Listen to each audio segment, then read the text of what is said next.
Chapter 61, The City of Doors. The City of Doors. Frithia shook her head, forcing herself to straighten and ignore the weakness in her knees, the sudden press of unfamiliar sights and sounds, an overwhelming assault on her already giddy senses. At her side, Solafane was quickly regaining his balance, a hand instinctively about his sword hilt in this fleeting vulnerability.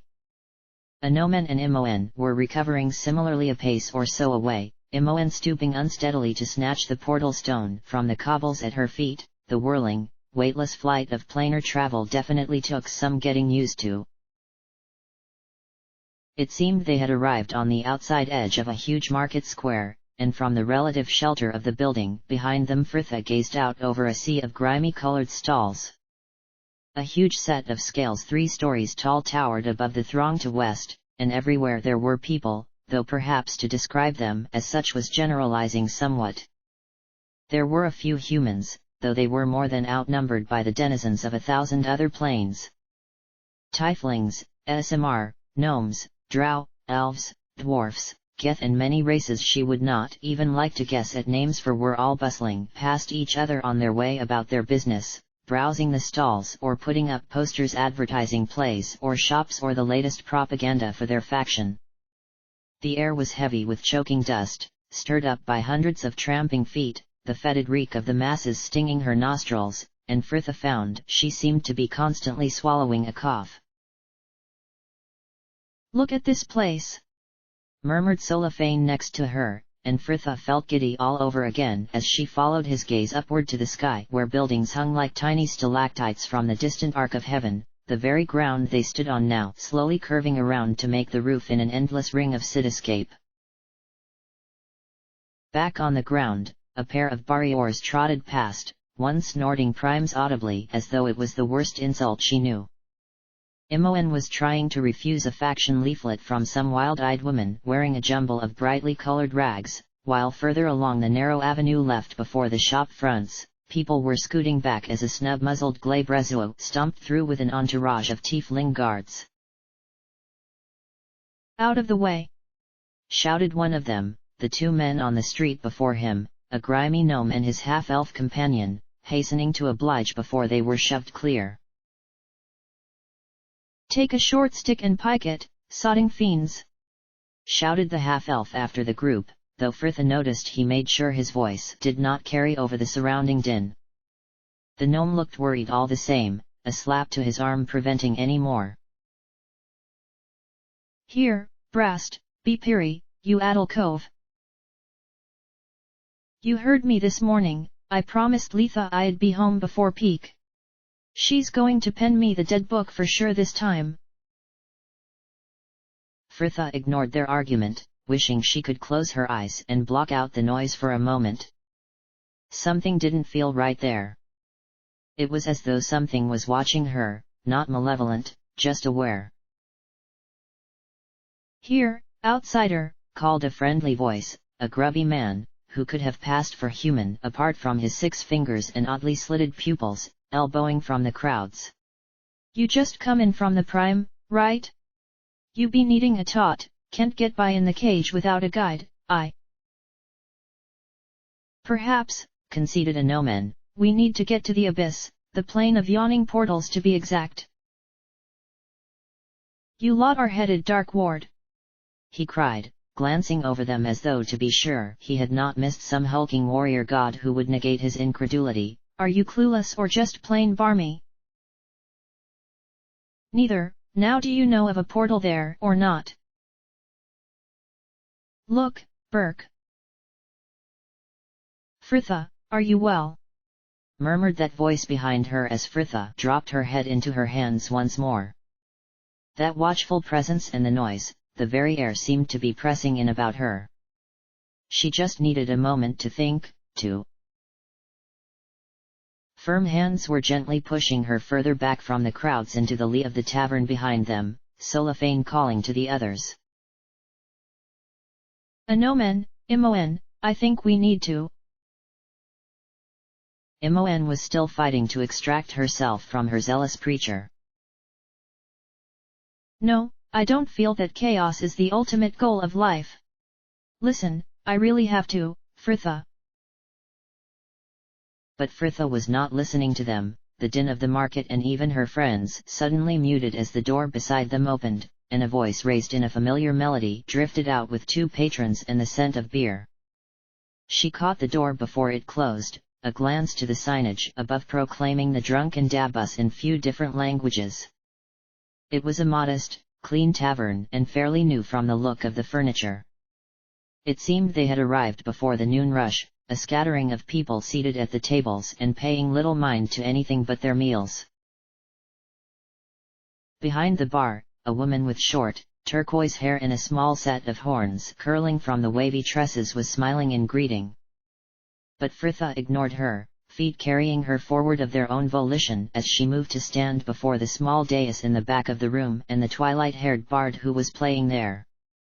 He drew out the final word, finishing the piece with a flourish of his lyre to a smattering of applause, his dark eyes finally opening to find her there. For an instant, he looked as though he had caught sight of a Medusa in his stuck-still shock. Raven. Fritha smiled, head cleared, and peace restored by this gentle machination of the fates. Hello, Herr Dallas. My Raven. And the world disappeared with that jubilant cry, the man leaping up to swallow her in a fierce embrace. Their group waited there at the tavern for an hour or so for the bard to finish his set, ordering something to drink and eat. Well, Herr Dallas did the ordering, and at about the middle of the afternoon they were hurrying through the busy streets once more, Herr Dallas at their head and talking 15 to the dozen in his lingering astonishment. Ah, to think you are all here in the cage. Ari will be beside herself when she sees you. And yet, I cannot believe you are only here for a visit. No, no. He forestalled as Imoen made to launch into their explanation. Better you do not tell me yet, you will only have to repeat the tale when we see Ari. The couple had a house on the osmotic border between the Guildhall and Clerk's wards, Fritha taking in what sights she could across the jumble of rooftops. What's that? She asked their enthusiastic guide, pointing to a distant tower where the 4 dun canvas sails of a windmill turned. A mill. That is the weather tower. It makes weather, confirmed Inomen doubtfully. No, it merely announces it. It tells you what the weather is. Came Imoen, her frown all that was needed to indicate her belief in the redundancy of such a thing. Yes, laughed the tiefling, though it hopes to give a little more notice than that. I will admit it is of little use most days, it is either raining or about to, and a good cutter knows when by how the dust sticks. But it can be of some use, if there is a smog cloud drifting over from the lower ward or a storm brewing over the magic college, it is good to have some warning. Imoen glanced to the cleric next to her and shrugged. Solafane caught Fritha's eye to send her a smile, his gaze darting to something behind her, and Fritha turned to take in the emerald sun of what must have been a massive green globe which was just peeking over the rooftops. A haze of white was marbling its surface, constantly moving in a slow dance, and to her surprise she realized they were clouds. What's that, Herr Dallas, that globe over there? Ah, the Planarium, he explained. It is an attraction for the locals. It uses portals and mirrors to project living maps upon its dome. It looks to be Arborea today. Our case is only a couple of streets over. A few moments more at that swift pace and their group, at last, rounded the corner onto a small worn cobbled square where the tall buildings were painted in a faded rainbow of colors and leaned into each other as though drunk. Before the duck-egg blue house opposite, a familiar figure in yellow robes and crowned with a wealth of golden hair was stooped and full of industry, Aries back to them as she swept the ever-present dust from her front step. My dove! She started at his call, suddenly beaming as she found him approaching. Herr Dallas, you're back, Earl, Fritha. Ari, cried Fritha in reply, unable to voice more in her shock as the elf turned fully to reveal the gravid swell of her stomach. "You're blooming. Blooming massive!" cried Imoen delightedly, "Look at the size of you!" And they were not the only ones surprised, Airy dithering in their midst as though she could not decide who to embrace first. "Imoen, oh, and Anomen, and Solafane, as well. What are you doing here?" "Come, my dove," laughed Hairdalis, an arm propping open the door beside her. "Let us inside. I've a feeling we both have a story to tell." The front door opened onto a tiled entrance hall of terracotta stone which contained nothing but a winding staircase of blackened metal. Up they climbed, to file into a cramped parlor of mismatched furniture. A tiny kitchen covered the leftmost wall, a dark red brocade curtain that looked to have been borrowed from a theater divided it off from the rest of the room, where an assortment of chairs left just enough space to move between them, and a small dining table and dresser were pressed against the right wall. It was small, but bright, with 3 windows casting light onto the warm yellow walls, paintings, some framed and others merely brushed onto the plaster itself, breaking up the expanse. "There are 2 floors above as well," explained Airy, the elf winding with practiced ease through to the kitchen, "with our bedroom and the nursery on one, and a workroom where I practice as an apothecary for the district at the top of the house." The 6 of them found seats as Airy found cups for them all and served tea. Fritha and Solafane were on chairs turned from their place at the dining table, Anomen and Imoen finding space on the short couch opposite, while Airy had eased herself into the large, threadbare armchair by the window, Hairdalis perched on a footstool beside her. The happy couple's story was told first, at Imoen's insistence. Airy was 9 months into what would likely be a 12-month pregnancy. It was hard to be sure with their mix of blood. They had been traveling the plains since leaving Suldanisseller as they had planned, and had only settled in Sigil when Airy had belatedly discovered she was pregnant. "To think we had been trekking through the wilds of Asgard at time, and all the while I had been with child," Airy added, giving her bump a fond pat as though glad nothing had befallen her before she had realized what she had to lose. "So then," continued Hairdalis, "what brings such friends to our humble home? Dare I hope it is merely to visit?" Fritha laughed grimly. "You know what becomes of hope, Doomguard." And together they told the tale of what had brought them to the City of Doors, though it had to be abridged slightly for time constraints, and it seemed no one was willing to broach the subject of Minsk's sacrifice to the mother-to-be who was once his witch. There was silence for some time afterwards, Airy finally managing to breathe. "So you're going to become a god?" "Yes," nodded Fritha, a firm front to her hesitant heart. "Either in that I will become Baal or ascend myself." "You will not become Baal," asserted Solafane. "You are stronger than that." At Airy's side, Hairdalis was still uncharacteristically awestruck. "By the lady's grace, perhaps the godsmen have it right after all. To think you will soon be a power, that the secrets of the multiverse will be within your knowledge." "Yes, well, before that," cut in Fritha practically, "we need to get to the throne. We have a guide waiting for us in the abyss. We first came to Sigil to find a portal there." "Yeah," laughed Imoen, "we never expected to find you two as well.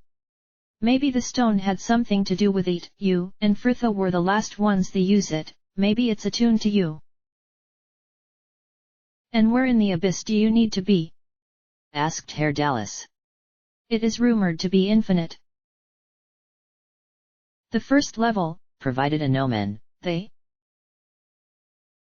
"The plane of yawning portals," the tiefling supplied. Fritha nodded again. "Do you know where we can get a portal there?" Hairdalis frowned, though seemingly more from consideration than doubt. "I may have an idea. Let me speak to a friend of mine who knows the infernal planes better than I, he can confirm my hopes." The tiefling stood, hastening to keep Airy in her seat as she fussed. "Oh, are you leaving already? You've eaten no lunch." "It is fine, my dove, I will get something from one of the street vendors on the way.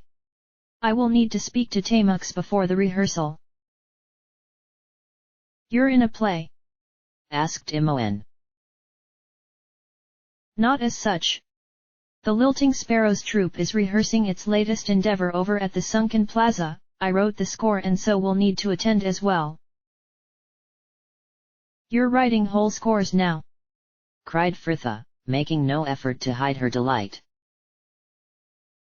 "Not only that," added Airy, ever the proud wife, "Herr Dallas sold a play to the Doorgesters troupe in the spring, and has another work nearly finished."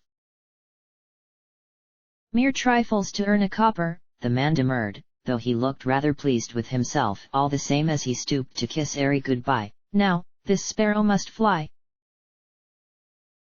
He offered for them all to attend with him, but Airy did not like the bustle of Thespians Square, and Fritha did not feel it fair to leave her without any company, and in the end only Imoen and Inomen left with the bard. Fritha followed slowly behind her as Airy led the way up the narrow spiral stairs to the third floor to push the door open on a small, but tidy workroom. A few cutting tools were lined in a neat row upon the pitted, stained workbench, bottles and vials glinting in the glow of the skylight above. Against the wall opposite, a worn sideboard was covered in books, a set of drawers next to it that stood almost as tall as she was, each drawer about 6 inches square and just as many deep. The air smelled warm and spicy, scented by the herbs that hung in bundles from the sloped rafters, and Fritha could just see the elf at work, brewing up tinctures and medicines, and imbuing them with her own brand of magic. "Here," huffed Airy, pulling a wide pallet from under the sideboard, presumably used for those patients who required to recline for an examination. "You and Imoen can share in here, I'll bring up some bedding from storage." Fritha smiled, crossing to take in the view over the grey rooftops from the pokey window. "I think I will be better off sharing with Solifane." "You mean?" Airy cried, immediately seizing upon the reverse. "Are Inomen and Imoen, oh." She faltered at Fritha's snort, the elf exclaiming with a laugh, "Oh! I am so happy for you, Fritha. When did this happen?" "I suppose, officially, the day before yesterday." They both laughed then, Airy adding playfully, "Goodness, you did not rush it, did you?" Fritha just shrugged and smiled. "Some things take time." "What has you two so diverted?" asked the man himself, Solifane stepping into the room behind them, his and Fritha's packs slung across his back. "Nothing," Fritha dismissed, her attention now with him and hand raised to feel his forehead. "Are you well? You look a little strained. I know I felt odd back in the marketplace." "I am fine," he smiled, no doubt to allay her worries. "It is merely that these last few days have been tiring. I think I may rest now while I have the chance." Fritha nodded and left him with a kiss, before joining the elf, who had already moved downstairs. "You're lucky you came when you did," sighed Airy, turning her face away from the rush of dusty air as she heaved the window next to her chair open a few inches. "I think this is the first 4 dry days we had together in the last month. Clear too," she continued, taking a moment to gaze through the grimy glass. "When the wind changes, smog drifts in from the lower ward. I suppose the hive gets the worst of it, though I rarely go there, and never alone. And the mud. It is not so bad here, but it's almost ankle deep in some of the side streets." Airy stopped suddenly, sinking into the armchair with a rueful chuckle. "Listen to me complain, you have just stepped from a war. I am sorry that we left when we did. If I had known matters would escalate so." Fritha cut off her regrets with a sigh. "Airy, you have nothing to apologize for, I'm glad you were well away from the troubles. I tried to keep the others from it too, though I had little success. They always professed they would follow me into the hells, I guess now they get to prove it. Did you and Herr Dallas ever travel through any of the lower planes? Not the abyss, no, but we took a portal to the grey wastes once in error. I had never seen such a dismal place. It felt as though it was draining the very soul from me.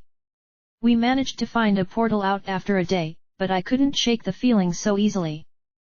Her eyes took on a distant sorrow. I get it here sometimes, when people come to the apothecary coughing up blood and soot from the lower ward. Such a miserable existence. Not quite the description of sigil I recall Herr Dallas regaling us with, mused Fritha. Ari merely sighed. It is his home, it seems inevitable he'd see only the good. And although Herr Dallas does not like to boast, his work with the troops here is really taking off. I don't want to be the one to take him from that. And what of you? Ari shrugged and offered her a smile. I know I complain, but I don't hate it here. The mix of people makes life an adventure in itself.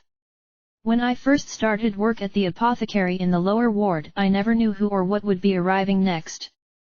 And there is a real opportunity to help others here, but the city itself. I mean, there is a grove of trees in the clerk's ward and public gardens in the ladies' ward, but it's not home for me as it is to Herr Dallas. You said you work in an apothecary. Yes, or at least I did until I couldn't climb the ladders anymore, Ari added with a laugh and a pat to her stomach. But I knew enough by then to set up here on my own. I mostly brew remedies which I sell onto a stall in the Great Bazaar, but I have a few patients who visit regularly. It sounds like you are settled here. For now. This little one will decide the thing. Ari smiled, rubbing the curve of her belly. Once the baby is old enough to travel, we've agreed to return to the Prime. Herr Dallas's wanderlust will not be settled, not even in his beloved cage, and the Prime should be safe enough to travel with a child. Fritha considered an image of the pair exploring some overgrown ruin, the baby strapped to Ari's back, and smiled. You must be a seasoned explorer by now. What were the plains like? Ah, sighed Ari. For a moment the similarity between her and Herr Dallas was amusing, wonderful and terrifying in the same breath. We traveled to lush forests, vast oceans, blistering deserts. We once watched the moon rise over the Shard Hills on Lunya, every crystal spire catching the light in a white blaze until the whole, oh, I'm sorry. She cried, shaking her head at her apparent thoughtlessness. I shouldn't go on, I know you always wanted to see the plains. Don't be daft, Fritha laughed and was glad to realize it was mostly genuine. It's nice to hear about what you've been doing. Well, it's not quite as exciting now we are here, but I have been putting the lessons you and Nalia taught me to good use, the elf continued brightly. Just because half the city is grey does not mean my baby will have to be. She stooped with a huff, rummaging under her chair to withdraw a large work box which she opened a jumble of tiny garments. You've been making baby clothes, Fritha exclaimed with a laugh, Ari laying the pieces one by one onto the small table between them. Not all of them. I made that one, and that one. I bought that one and added the knotwork. I've started making a few larger ones for when he or she's a little older. I doubt I'll have time when the baby is born. A shy smile was pulling at her mouth. Would you like to help? Fritha did, and they settled before the open window, the work box on the table between as they sewed caps and smocks of a tiny size. Fritha ran a fond finger down the border of forget-me-nots she had just embroidered about the collar of a long white smock. This was something she would have likely never had the chance to do even had she remained mortal. Ari opposite her, looking round and contented as she sewed closed the seams of a primrose yellow cap. Solafane came down after a couple of hours and made tea for them. An hour after that he was helping to set the table while the girls bustled about the small kitchen, the rich scent of a stew filling the parlor by the time the others arrived back. We are returned, my dove, announced Hairdalis triumphantly, closing to Eri to claim a kiss for his efforts. And so early I had nary a glimpse of a collector. Collectors, repeated Fritha, wondering if these were another, so far unspoken, hazard of Sigil's streets. They are people who make a living from the rubbish other drop, provided Eri. A pained look flitted across the elf's face. It is a hard life, but there are worse, I suppose, and without them the streets would be neck-deep in rubbish after only a 10-day. Something smells appetizing, a gnomon diverted tactfully. Ah, yes. I made stew. It was all I had in at such notice, not that you are unwelcome, of course. Great, Imoen cut in, before Eri could work herself into a proper tiss. I'm starving. Do you need a hand with anything? Ah, no, it's ready now, if you want to wash the dust off and take a seat. Dinner around the cramped dining table was stone lizard stew served with a heavy dark bread. Fritha had not seen anywhere yet in the city where they could hope to grow grain. Perhaps it had been made from the dark-leaved vines that seemed to choke every untended alley she had passed on the way there. Silence had descended for the time it had taken for them to serve themselves, Fritha picking up the conversation once they were all settled. So how was Thespian's Square? You should have seen it, Fritha. Came Imoen, postponing her spoonful in her enthusiasm. It used to be a square popular with artists, with a gallery in the catacombs beneath. Then this archmage gets into a fight with someone down there and whoosh. She mimed an explosion with her hands. The whole square collapses. But rather than abandon it, the artists just turn the subsided ground into an amphitheater for open-air performances. We were fortunate enough to watch the rehearsal of Hairdalis' troupe, added a gnomon. It was most entertaining. Hairdalis seemed pleased enough with this praise to at least feign humility. Our theatre is but a humble stage where we can perform our trifling works. Now, the theatre Brouillard, there is a theatre. Anchored in the deep ethereal plane, with a portal serving Sigil in the clerk's ward, the theatre caters to beings from all across the multiverse, from shining devas to malevolent fiends. There is even an area fashioned completely from obsidian to allow those from the plane of fire to enjoy the performance in comfort.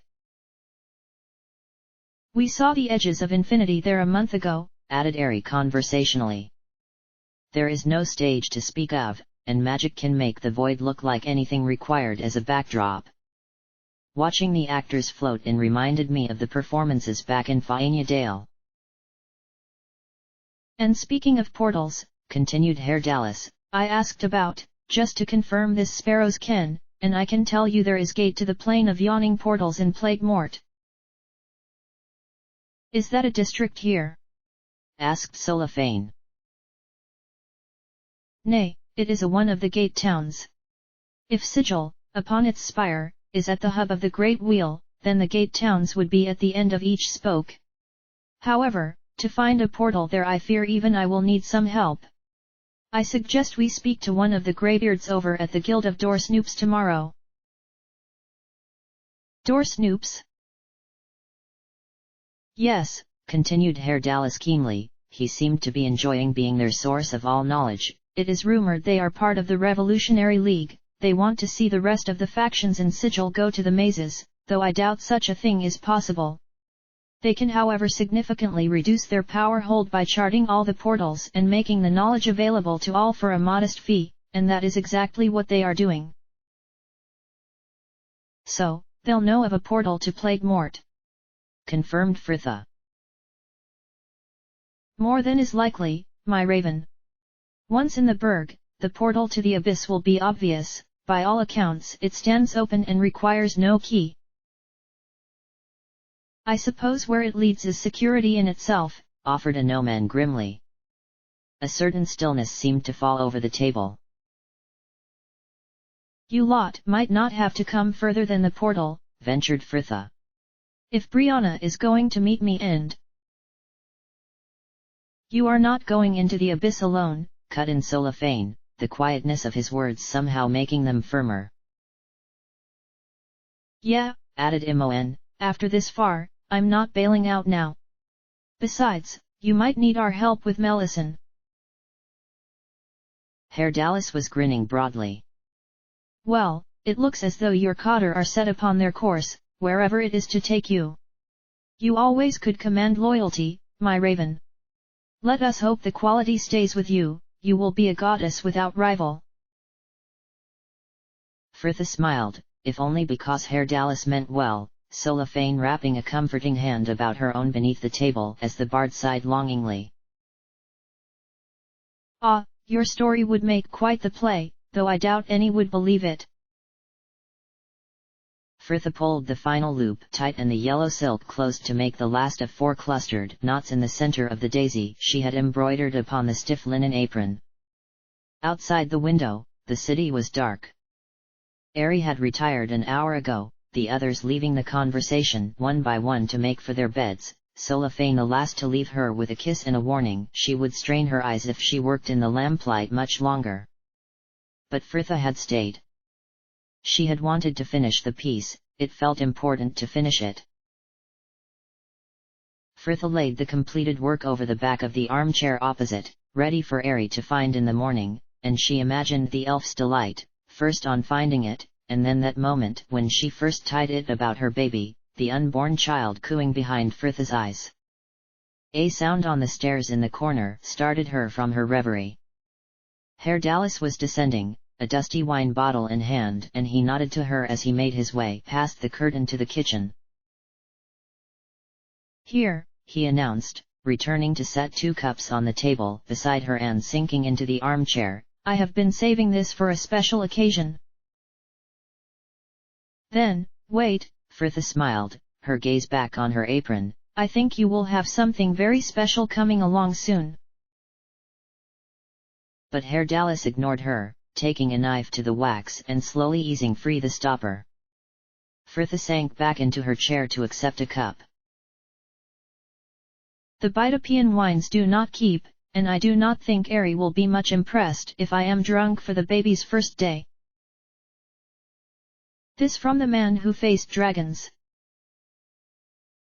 I know, he conceded to her laughter, but at least then, I had only myself to fail. I will confess I miss those days. He sighed, drawing a long draught of wine. You and I, finding adventure and trouble in even measure. Even compared to the wonders of the plains, you took us on a merry ride. And life in Sigil is the same exhilarating disorder. If I had to settle somewhere, I am glad it is here, but... He shook his head, and drew another mouthful. I know Ari would prefer to live somewhere safer. Once the child is born, perhaps I will, too. Are you looking forward to it? Frithia asked quietly, being a father, I mean. He faltered, taking a stealing gulp of wine to nod firmly.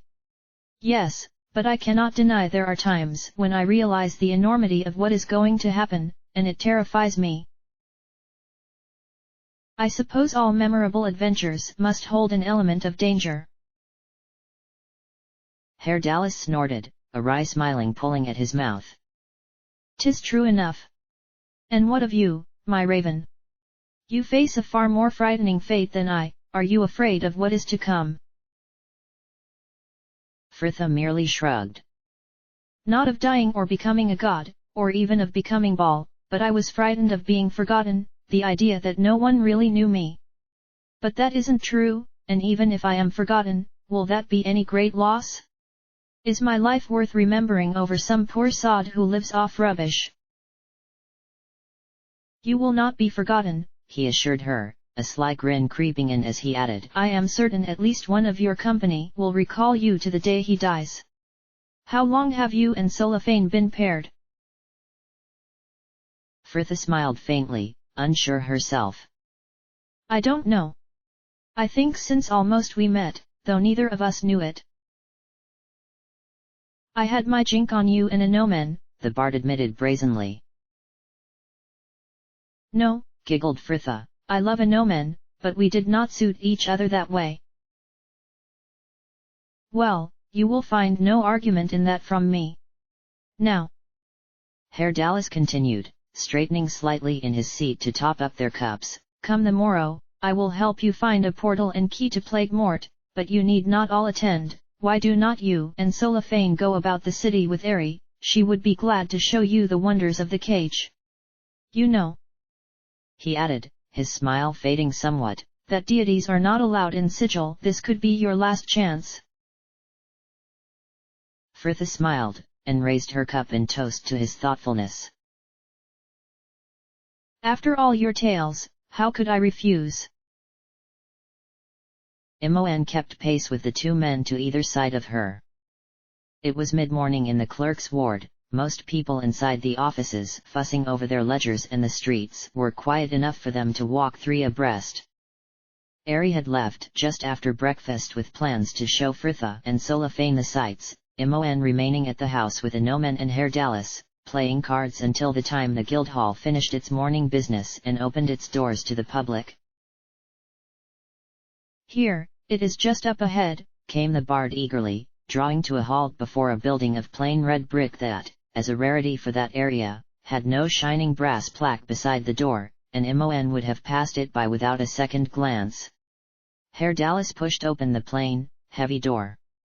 Inside, the tiled space echoed with footsteps and whispers, 4 neat rows of bookcases lining the room behind a large front desk.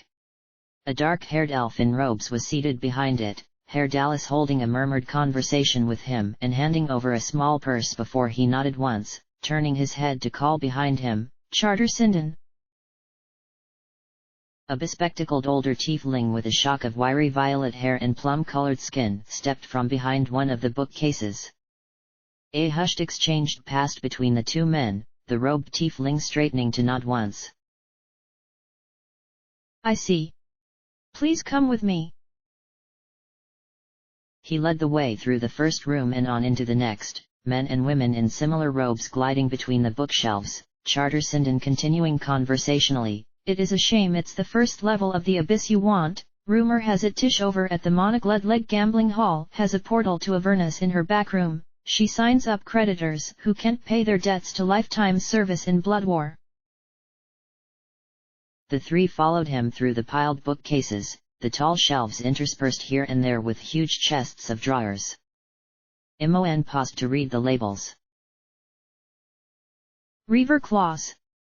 Rose petals, black. Rust powder, mixed metal. What is all this stuff? They are keys, explained the charter, for purchase, of course. You never know what a portal will require to activate it. He paused, at last, before a towering, ebonwood bookcase, darting up a nearby ladder to fetch down a large book bound in what looked disturbingly like goblin hide. Here we are, the known Abyssal Portals from Sigil. He ran a finger down the index indentations, opening the tome at somewhere near the center. Portals to Plague Mort. Ah, here it is. The Wasting Hand Gate is situated in the ruins of, He trailed off, nervously adjusting his spectacles. The Addle Mews. The third archway along the left side of the courtyard as you enter the main gates. And the key? Asked Herr Dallas. A handful of dust from the surroundings, so at least that is in your favor, the charter added cheerfully. Outside, it was approaching noon, or peak as the locals called it, the street about them getting busier as clerks from the surrounding guildhalls left their stuffy offices to find lunch in one of the many nearby cafes, and their three found shelter from the crowds on the corner next to a shaved ice vendor. So, began Inomen with a frown, it seemed he was preparing himself for ill news. What is the Addle Mews? It is a ruin in the hives, provided Herr Dallas. It used to be an asylum. They are needed here. The chaos of the cage drive many cutters barmy, but this place wasn't like the gatehouse where the sods are cared for. In the Mews madness was studied, the insane experimented on, tortured. It was rumored later, some cultists from Pandemonium were building an army. Whatever the dark of it, the hardheads invaded after the place started, snatching sane cutters off the streets, and there was a bloodbath. A lot of people died, and what they found in there. He swallowed, and even the usually unruffled bard looked disturbed. People had been locked up, left to cannibalism, encouraged to self-mutilation. Herr Dallas shook his head, continuing more brightly, now the place is occupied by a sect of Zeus, one of the factions here, who believe chaos is the way of things. Getting to the portal might be problematic, but nothing in the cage is simple.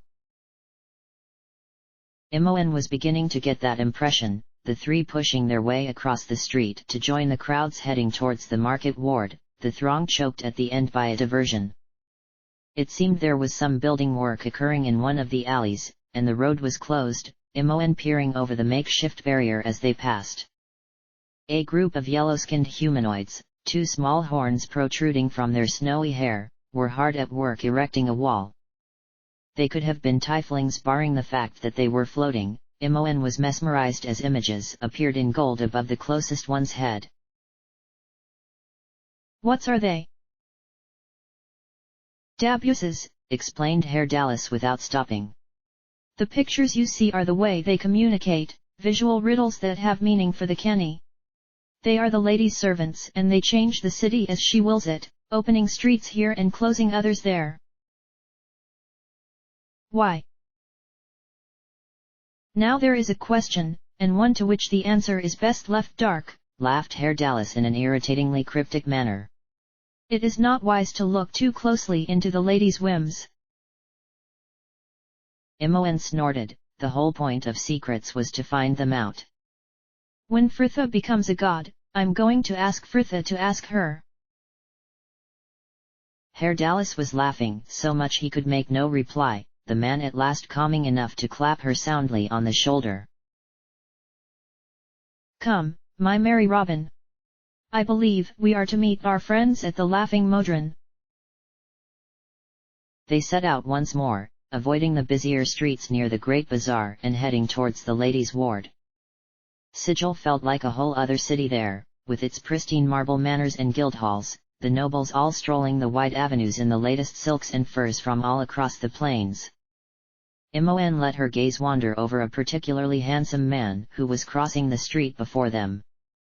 He was likely an ASMR, judging from his white blonde hair and golden eyes. A ripple of familiar giggling distracted her appreciation. Behind her, Fritha and Solafane were wearing paired smiles, the drow teasing playfully, Imoen is enjoying some sightseeing too, I note. My raven, laughed Herr Dallas. Imoen was too busy sticking her tongue out at the pair to greet them. What a chance meeting! But where is the dove?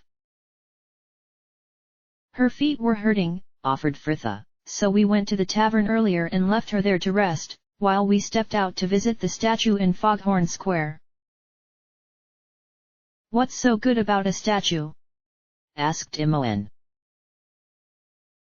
Well, it does talk, explained Solafane with a laugh. The girl was instantly enthralled. What does it say? It answers questions of the past. We did not ask it anything, but it was interesting to hear what it told others. Fritha was nodding. Indeed. A couple of gnomes spent an age having it help them fill in the blanks on their family tree. Oh, and where else have you been this morning? And the rest of their journey was spent describing the verdant beauty of the arched gardens, where the skeletal frame of a building stood, hung with exotic flowers and vines from every corner of the multiverse. It was so beautiful, sighed Fritha, seemingly back there again as they reached the tavern. And the scent? It reminded me of my garden back in Suldanesseller. The Laughing Modron was a pleasant tavern with a terrace set back from the street and surrounded by a latticed fence that was covered in vines to hide it from view. Ari was seated at one of the outside tables, a cup of something already before her as she read, though she glanced up at their arrival. She raised a hand in greeting, Fritha still talking as they weaved their way over to her. It is hard to believe such a place as the gardens exists in the same city as the mortuary. The mortuary, repeated Herr Dallas, a worried look sent to Ari as they reached the table. You went into the hive. So, the elf shrugged. We have been to the hive before. But my dove. I am pregnant, Herr Dallas, she cut in sharply, perhaps her feet were still sore. Not an invalid, and, in case you have forgotten, a mage as well. You cannot have us settle in the most dangerous city in the plains and then worry every time I leave the house. So, what were you doing at the mortuary? Came an omen in a hasty change of subject.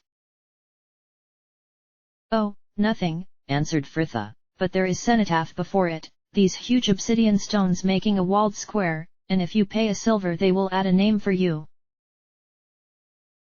So whose name did you add? asked Imoen. Fritha smiled faintly. My own. Right, what can I get you? Came the blue-skinned waitress behind them, her dark red curls trembling with each nod as she took their order and disappeared once more in a swish of green. Herr Dallas clapped his hands together, seemingly relishing his role as guide. Well, my birds, first we feed the body and then we shall feed the soul. We have an afternoon free and Sigil awaits with all its glories. After an afternoon touring Sigil with its dirt and crowds, Fritha was glad to get back to the peace of Ari and Herr Dallas's little house, she and Solafane depositing their bags in their room and taking a moment to wash the dust from their skin. Herr Dallas had not wanted Ari to have to cook after such a long day, something they had all heartily agreed with, and an evening meal of curried yams and flatbreads had been bought from one of the local restaurants on the way back. Fritha and Solafane were moving back downstairs now to help Herr Dallas serve, an omen catching them on the second-floor landing on his way back from the washroom. Ah, is dinner served? Not yet, Fritha assured him, but I don't imagine it will be long. A pause between them, neither moving to continue. Solafane seemed to sense something they themselves did not and stepped from Fritha's side with a gentle smile. I will see you both down there. So, continued Fritha to the void the drow had left, you all right sharing with Imoen? I know she snores. I heard that. Came the indignant yell from the doorway next to them and the pair shared a chuckle. It is fine, I am a heavy sleeper. And your leg is all right. Fritha pressed more seriously. I know we did a lot of walking today. It is a little stiff, but I am well enough. I will apply some more of Sister Rahila's balm before I sleep. An omen trailed off, something of the melancholy creeping into his manner. It will not be long now, will it? No. Sighed Fritha, reaching into her pocket. Here, I want you to have this. An omen gazed down at the small wooden doll he now held, a wan smile twitching his beard as he recognized the faded yellow figurine of Brianna's filial idol. I thank you. The girl smiled and nodded, about to turn when his voice halted her, an omen stumbling over the words in his haste to get them out. Fritha, whatever happens tomorrow, I want you to know, I regret nothing. Not what happened between us, or with the order. His hand landed heavy on her shoulder, an earnest depth to his pale blue eyes. I am glad I met you, and I am proud to have fought at your side. They embraced like long-parted siblings, Fritha dashing away the tears with a smile. You know, I think you might be the truest friend I have ever had. Ah, came the sob beside them, Imoen in the doorway caught between a grin and tears. You too. Come here, you. Laughed Fritha, dragging the girl into a fierce hug. Now, look after each other, all right? She continued as they finally parted. And keep an eye on Jahara, too, you're all the family she has now. The three shared a firm nod, airy voices drifting up from the landing below. Dinner, everyone. Coming! Trilled Imoen, mopping at her tears as she bounded down the stairs. A gnome turned to Fritha, his elbow held out to her with an unusually boyish grin. My lady! Fritha laughed, and arm in arm they went down to dinner.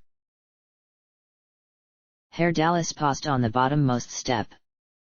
Ari had been just coming for over a half hour now, the bed next to him still empty and cold, and he had eventually given up and gone to find her. Outlined in grey from the street lamps outside, the domestic scene looked almost ethereal, Ari fussing quietly over the stacked plates in their cramped kitchen, her gravid figure bobbing with a strange grace as she dried each and placed it back upon the dresser.